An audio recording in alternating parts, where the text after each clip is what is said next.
السلام عليكم ورحمة الله. اللهم صل وسلم وبارك على سيدنا محمد وعلى آله وصحبه وسلم. النهاردة هنعمل مع بعض طريقة الكيكة الإسفنجية بطريقة مختلفة شوية. أنا قدمت قبل كده في القناة طريقة الكيكة الإسفنجية بالفانيليا، وعملت برضو معاكم الكيكة الإسفنجية بالشوكولاتة. هنعمل النهاردة الاتنين مع بعض في صينية واحدة. هنعمل نص كيكة إسفنجية، نصها بالفانيليا ونصها بالشوكولاتة في صينية واحدة. تابع معايا الفيديو الاخر، وطبعا لو عجبك الفيديو ما تنسيش الاشتراك في القناه ولايك للفيديو طبعا لو عجبك، لان ده بيرفع لي الفيديو. تمام، هنقول بسم الله وندخل على الطريقه. طبعا قبل ما نشتغل في اي حاجه انت بتعمليها دايما اذكروا الله وقولي بسم الله.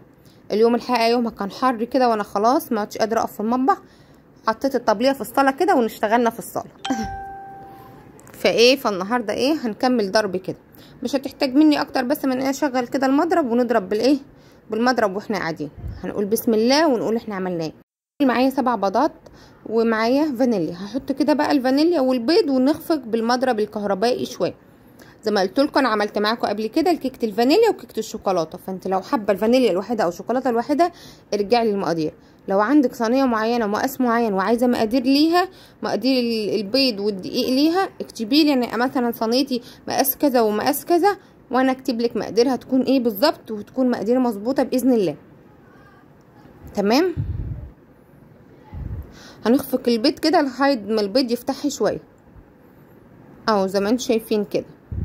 انا عاملاها معاكم النهارده كده بالراحه بهدوء وتتاتاتا علشان نعرف ازاي تطلعي كيكه اسفنجيه من الدقيق العادي بشكل مظبوط جدا، وتطلع معاكي روعه وخفيفه وحلوه. بقى هو البيض اتخفق كده مع الفانيليا في الاول، نزلت بكوبايه من السكر. هسيب لكم المقادير بالظبط في صندوق الوصف. فله تمام اهو. هنفضل بقى مكملين ضرب شويه لغايه ما البيض يفتح معايا اكتر من كده. هتشوفوا درجه البيض دلوقتي عامله ازاي، وهتشوفيها دلوقتي اما بطلت ضرب عامله ازاي. انا بفصل بين كل مره والتانيه عشان ما اطولش عليكم. هنحط معلقتين كبار من محسن الجل، اهم حاجه معلقتين كبار من محسن الجل اهو زي ما انتم شايفين كده. هكمل بقى ضرب. شوف البيض هنا افتح ازاي ما عادش لونه اصفر. هكمل ضرب بقى في الخليط. المحسن الجل بيخلي البيض يديله قوام ويديله فوم كده، وبيزيد وبيتقل البيض، بيتقل جدا. فركزي في المقادير بالظبط، وزي ما قلت لك هكسبها لك في صندوق الوصف. معلقتين كبار من محسن الجل، وهفضل اضرب بقى. افضلي اضربي بقى كميه من الوقت بقى. شوفوا بقى المحسن الجل هيعمل ازاي في البيض، زي ما انتم شايفين النتيجه هتبقى ازاي دلوقتي. محسن الجل بيخلي الخليط جامد ويتقل. لازم افضل اضرب لغايه ما اخلي الخليط جامد ويوصل مثلا لقوام الكريم شانتيه، يبقى جامد. يعني ارفع المضرب الخليط ما بينزلش معايا خالص، مش حتى ارفع وينزل بالراحه، لا ما بينزلش، تقيل جدا. شوفوا لونه اتغير ازاي، وتفضلي تضربي لغايه ما لونه يفتح، ولسه يفتحها اكتر من كده من النتيجه اللي انت شايفاها قدامك دي، لغايه ما القوام يفتح بالشكل اللي انت شايفاه ده. تفضلي برضو تضربي لغايه ما القوام يتقل خالص، زي ما قلت لك يبقى زي قوام الكريم شانتيه. يعني ارفع المضرب كده مفيش حاجه بتنزل من المضرب اهو زي ما انتم شايفين كده. اخد من الخليط وارفع المضرب كده، خلاص الخليط جامد. هنعمل هنحط 3/4 كوبايه من الميه زي ما انتم شايفين كده، وارجع اكمل ضرب. طبعا انا حطيت 3/4 كوبايه من الميه في المقدار، يعني الخليط ساب تاني، لا هفضل اضرب تاني لغايه ما اوصله لنفس النتيجه، ان ارفع المضرب ما ينزلش من على الخليط. ديت الخطوات دي هي اللي بتنجح لك الكيك بتاعك. الكيك الاسفنجي بالطريقه دي احسن مليون مره من الكيك الاسفنجي بالسبونش الجاهز. انا بفضل ده عن السبونش الجاهز، طعمه خطير، طعمه حلو جدا. انا الحقيقه ما بحبش الشغل بالسبونش الجاهز، الشغل بالدقيق ده احسن بكتير. بعدين خلاص كده الخليط جاهز معايا. هحط 2.5 كوباية من الدقيق اهو زي ما انتم شايفين كده، 2 كوباية من الدقيق وتلت كوبايه، 2.5 كوباية من الدقيق. هحط عليهم معلقه كبيره من البيكنج باودر اهو، بس مش اكتر من كده. هنخل دول مع بعض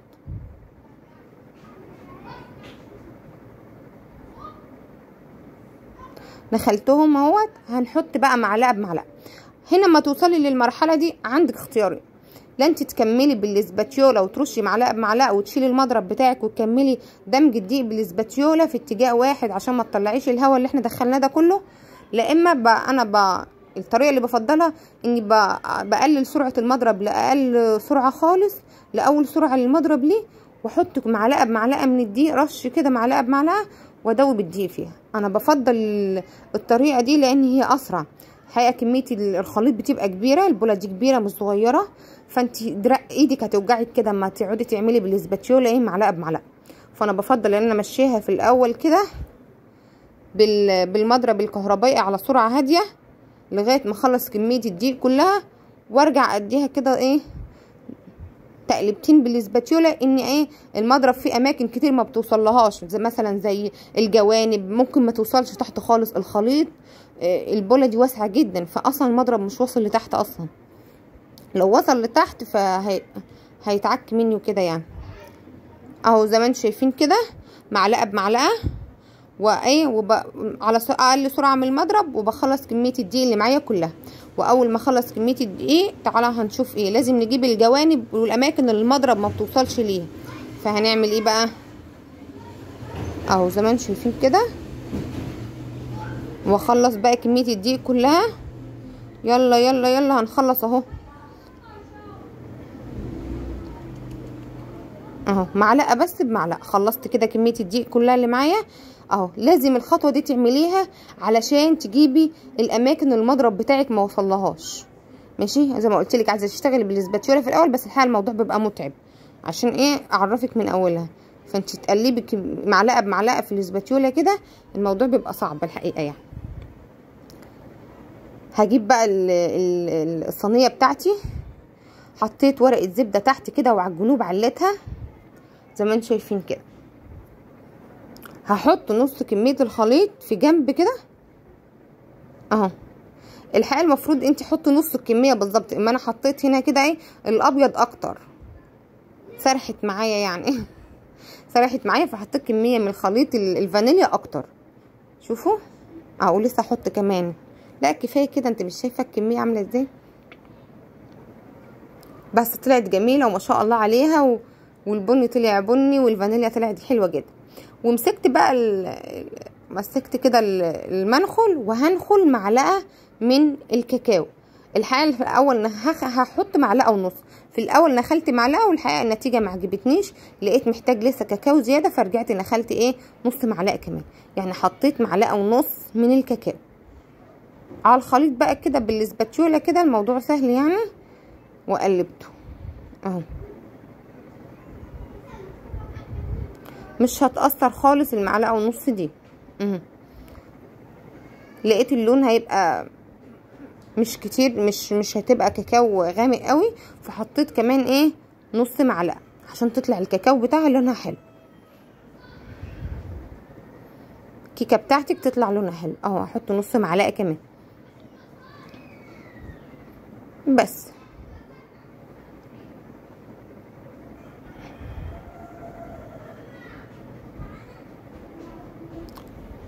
هقلب بقى خلاص ظبطت وبقت لونها جميل. وهنحط بقى في الجنب التاني اللي احنا سايبينه فاضي ده. ما تخافيش الخليط تقيل جدا، مفيش حاجه هتسيب على حاجه ولا حاجه هتنزل على حاجه ولا اي حاجه. ده خليط الكيكه الاسفنجيه المظبوط. شايفين الشكل عامل ازاي؟ هنزل بقى زي ما تشوفوا كده في النص بقى الفاضي ده من الصينيه. هنحط الكاكاو، هنقلب بقى يلا الكاكاو معاكم. نقلب الكاكاو ده في الجنب ايه في الصينيه الجنب الفاضي ده اهو زي ما انتم شايفين بالطريقه دي. مش بيحصل اي حاجه، زي ما قلت لكم الخليط تقيل ما بيجيش على بعضه ولا اي حاجه، بس انا الحقيقه هنا خليط الكاكاو كان قليل عن خليط الفانيليا، فايه حاولوا تظبطوها بالنص بالظبط. اما انا في الاول دلقت كتير، بس كانت جميله جدا وحلوه قوي اهو. هبدا بقى اسوي الوش، وانتي بتسوي الوش ده جه على ده وما تخافيش مش هيحصل اي حاجه. احنا كده كده في الكيك الاسفنجي انا بستغنى عن اول طبقه ديت، لان ايه ما بتبقاش كويسه، فايه فبشيلها بقشرها يعني وانا بعمل الكيك. واستني بقى في فيديو تزيين التورتايه ديت، هتبقى حلو جدا باذن الله. نزل الفيديو الجاي اهو. هبدا بقى كده اسوي الوش اهو زي ما انتم شايفين كده. لو طبعا زي ما قلتلك ده جه على ده من فوق كده ما يهمكيش ولا يحصل اي حاجه اهو زي ما انت شايفه كده. هبدا كده اساوي. هعمل ايه بقى من الاصوات اللي بره دي؟ كل شويه حد ينادي على حد، يلا مش مشكله. خلصنا انا بقى كده، سويت الوش. ما يهمكيش في الطبقه اللي فوق دي ان حاجه جت على حاجه، ما يهمكيش، اهم حاجه تسوي الوش بتاعك. ما تخليش حته اعلى من حته اهو زي ما انت شايفه كده. بالراحه كده وسويها، ما تخليش حته اعلى من حته.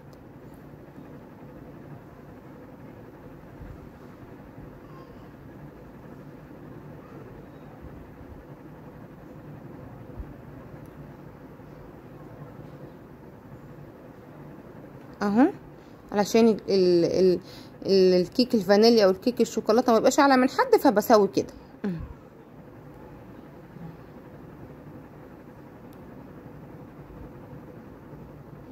بس كده اتسوت معايا.